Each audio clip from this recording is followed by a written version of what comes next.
করে বা আগামী বাংলাদেশকে কেন্দ্র করে বা আইসিটি বা আমরা যে ফোর্থ ইন্ডাস্ট্রিয়াল রেভলিউশন বলছি, এটা আগামীতে আরো কি কি সম্ভাবনা আছে। আগামীতে আমাদের যে মানে ফিজিক্যাল যে ওয়ার্ক, এটার পরিমাণ তো ডে বাই ডে কমতে থাকবে। ইভেন মানুষ এটাতে আগ্রহী না। মানুষ এখন আর ভ্যান চালাতে চায় না, রিক্সা চালাতে চায় না, অটো রিক্সা চালাতে চায়, অটো চালাতে চায়। সো মানুষ ধীরে ধীরে এটা থেকে সরে আসবে। সো এই যে আগামীতে কি কি সম্ভাবনাগুলো আছে, এগুলা যেগুলো ভাই হয়তো ইউরোপে বা ওয়েস্টে এগুলো দেখেছেন বা এখন অলরেডি এগুলো ওয়ার্ক করছে, এগুলো ধীরে ধীরে তুলে ধরা, যেন অলরেডি সেই স্বপ্নটা আগামী জেনারেশন মাঝে সেট হতে থাকে, সেগুলো নিয়ে ভাবতে থাকে।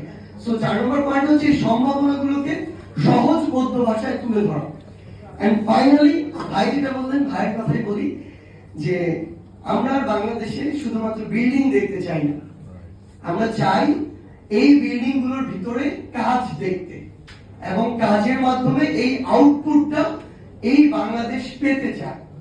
এটার জন্য যে প্রসেস গুলো করা দরকার এগুলো আমরা চাই যে আপনারা করুন, এবং আপনারা যা করছেন এই জিনিসগুলো বাংলাদেশের মানুষের কাছে তুলে ধরা এবং পৌঁছানোটা ইম্পর্টেন্ট। আমি রিকোয়েস্ট করব প্রত্যেক সপ্তাহে আপনাদের একটা ডেভেলপমেন্ট হয়, সপ্তাহের যে কোনো একদিন, হতে পারে শেষ দিন বৃহস্পতিবার, আপনাদের ওই সপ্তাহের ডেভেলপমেন্ট গুলো, সুযোগগুলো, সম্ভাবনাগুলো প্রেস ব্রিফিং এর মাধ্যমে বাংলাদেশের সামনে তুলে ধরুন।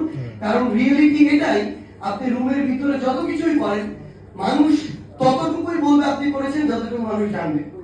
সো এই স্বপ্ন, প্রত্যাশা এবং সম্ভাবনার দুয়ারকে সামনে রেখে জাতীয় নাগরিক কমিটির পক্ষ থেকে আপনাদের সবাইকে ধন্যবাদ জানিয়ে এখানে শেষ করছি। ইনকিলাব জিন্দাবাদ।